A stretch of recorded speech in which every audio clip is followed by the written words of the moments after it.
What's up, you guys? It's Graham here. So I'll be honest, I was not planning to post a video today, but given the current state of the economy, I felt like it would be a good idea to address everyone's concerns and share my own thoughts about what's going on. Because the reality is, a lot of people are not prepared to see their profits wiped away in a matter of hours or even days, with the markets reacting to some of the most negative news that we have seen in a long time. That's why we really need to talk about exactly what's going on, what this means for you, and why you shouldn't just be focused on investing your money, but also protecting it, because now is not the time to make any mistakes. Although before we start, as usual, if you appreciate me dropping everything I'm doing today to get this video out in time, it would mean the world to me if you hit the like button and subscribed if you haven't done that already. I know it's dumb to ask, it does help out tremendously though, and as a thank you for doing that, here's a picture of an elephant. So thanks so much, and also a big thank you to Surfshark for sponsoring this video, but more on that later. Alright, so in terms of what's happening, buckle up, because here's a quick recap to bring you up to speed. All of this started on February 28th when the United States and Israel launched a joint attack on Iran. But instead of Iran backing down, they fought back. They disabled shipping routes throughout critical points in the Middle East. And if there's one thing the world runs on, it's oil. And guess what? 20% of the world's oil runs through this small passageway called the Strait of Hormuz. And with this effectively blocked off, oil prices skyrocket. Shipments are delayed, and the cost of moving anything from crude oil to natural gas to fertilizer goes through the roof. Now, initially, the markets didn't react because most people thought it would be over fairly quickly. That wasn't until today. All of a sudden, everything escalated, and people began to price in the possibility that this could drag on for a very, very long time. Now, even though it's impossible to predict the future, we can look back at what's happened in the past.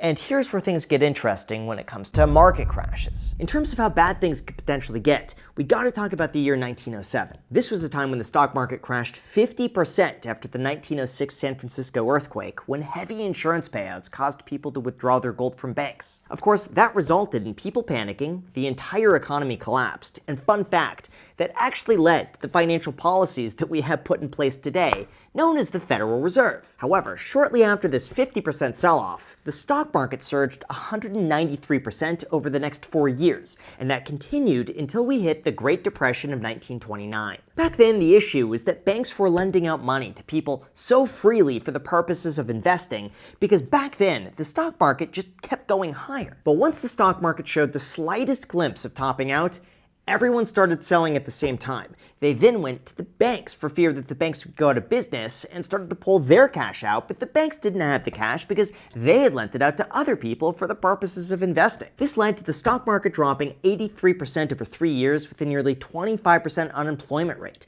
In fact, the stock market didn't fully recover for almost 20 years when World War II offered enough work for the 17 million Americans who were unemployed, at which point the stock market enjoyed almost 14 years of consistent economic growth, averaging a gain of over 815% during that time frame. Although after that, as the World War ended, we saw another stock market drop of almost 22% over 6 months as veterans re-entered the workforce, began competing among a limited supply of jobs, and had to adjust to an economy that wasn't constantly flush with government spending. But after that, we saw a 15-year increase in the stock market, with prices going up over 935%. Then again, in 1973 and 4, the stock market lost another 40% of its value. This occurred when President Nixon removed the dollar from the gold standard, which inadvertently caused runaway inflation, the Federal Reserve had to increase interest rates, and everything began to crash. Although after that, like clockwork, the markets continued climbing higher, with the following 3 years averaging a gain of 845%. But then again, we got another one that's making its way around the internet, and that would be the Black Monday crash of 1987, where stocks dropped over 22% in a single day. However, that one was very short-lived, and not too much longer after that, the stock market increased over 800% in the next 13 years. Then we have, similar today with the AI boom, we have the dot-com bubble of 2001. This was caused by a frenzy of people buying internet-related companies because they believed this would be the future.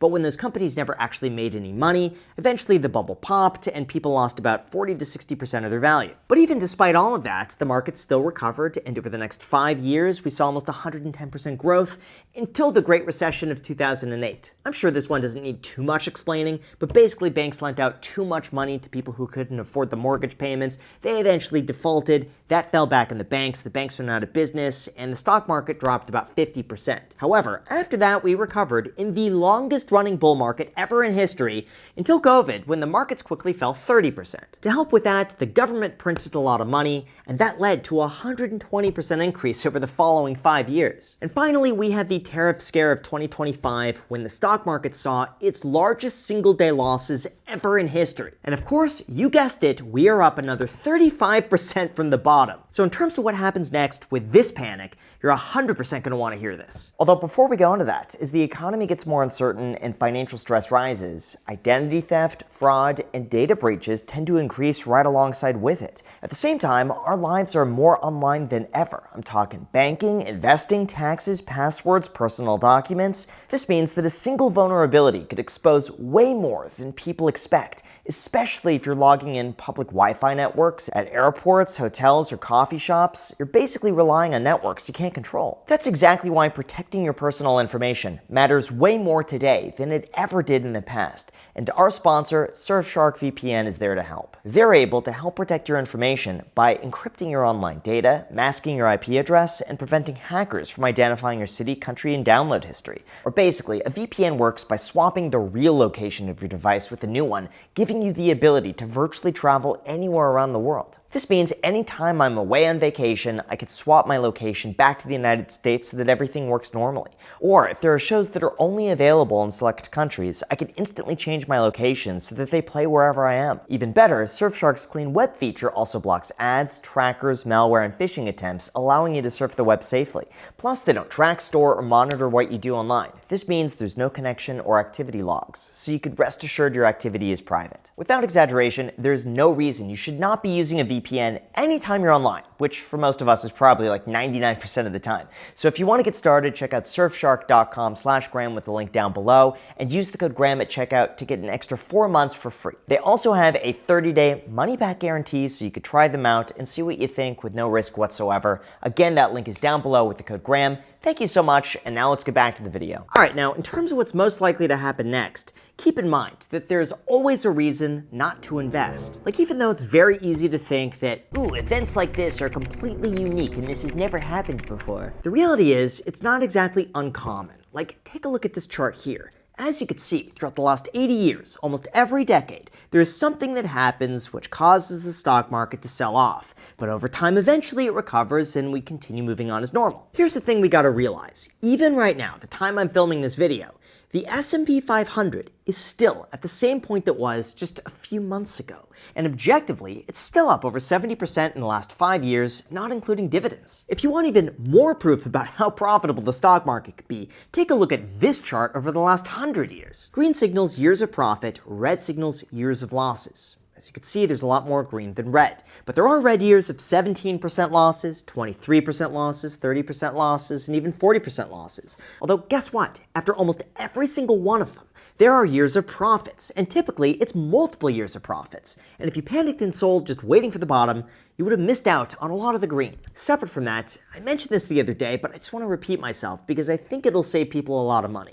Ryan Detrick on Twitter pointed out that during every major geopolitical event since World War II, believe it or not, prices are on average 5% higher 6 months later. On top of that, it's also not unusual for February and March to be some of the worst months of the entire year, and then from there, trends resume higher. Or how about this, to illustrate the point even further, every geopolitical event in history has been followed by a stock market increase. So now is definitely not the time to panic sell or try to time the market thinking, this time is different. Second, another piece of data that's worth mentioning is that midterm years, like 2026, usually see the largest peak-to-trough declines of any year in the presidential cycle. Like since 1950, the average intra-year pullback on a midterm year has been 17.5%, compared to just 11 to 13% in other years. So if you're ever doubting your ability to dollar cost average into the markets and not panic, there's the data for you. By the way, a little off topic, but this picture sums up investor psychology perfectly. It starts off by buying into the markets, seeing some profits, being happy you didn't wait, but then seeing the market drop. At first you're excited about the market dropping because you get to buy even more. Then all of a sudden it keeps dropping and you start to panic. You wait it out, but they get even worse. Then you sell at a massive loss. things keep dropping and you're glad you sold. Then things start turning around. Prices go up, you hold out, expecting things to drop even more, and then they don't. So eventually you buy back in at the same price you did originally, except now you lost a lot of money. I hate to say it, but this is true of so many investors. I saw this happen in 2020, 2022, and more recently in 2025, and I'm sure it's going to happen again today. All I'm getting at is this: the tried and true method of investing in the stock market that is proven to be successful each and every time is simply a buy and hold strategy of more than 20 years. That's it. Seriously, the stock market is the only thing where if prices drop, people go into a state of panic. And from my perspective, unless you were planning to cash out and retire in the next few years, whatever it does in the short term makes no difference whatsoever. Like, you wouldn't go in panic if you bought a TV and then a week later you saw the same one on sale for $100, right? Instead, you might say, oh, well, that's a good deal. Let me buy another TV. Well, how is that any different from the stock market? If you're just buying in and you're not planning to sell anything, you should be happy that prices are going down because now you could buy everything cheaper. That's why I never understood why people get so anxious about the stock market dropping in price or thinking it's some apocalyptic event that we're never going to be able to recover from. Because so far history has shown us that that's never been the case. Instead, I think the biggest concern out there is for people who stop investing, who panic sell, who aren't able to keep buying in the dip.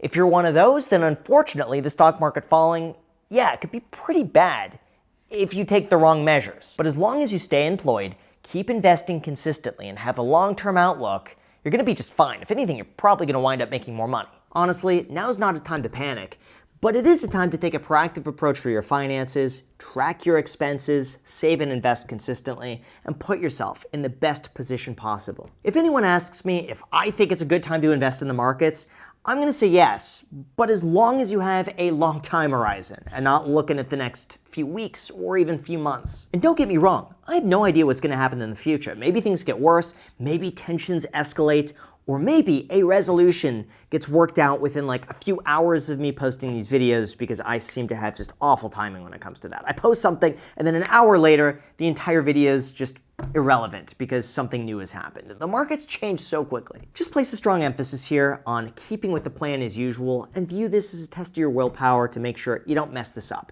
Plus, as Warren Buffett once said, be fearful when others are greedy, greedy when others are fearful, and no matter what, hit the like button and subscribe if you haven't done that already. And also, I just turned on YouTube memberships, so if you click the join button, you'll be able to get an extra video from me every single week on more nuanced topics that I'm not able to post for like a wide audience. These topics are like what else I'm investing in, alternative investments, potential tax strategies, by the way, like how to use a box spread to buy a primary residence so that you could write it off. It's just really weird topics that interest me. So if you want extra videos from me, hit the join button. You'll get an extra video there a week. Otherwise, nothing else changes. Everything will remain the same. Thank you so much, and until next time.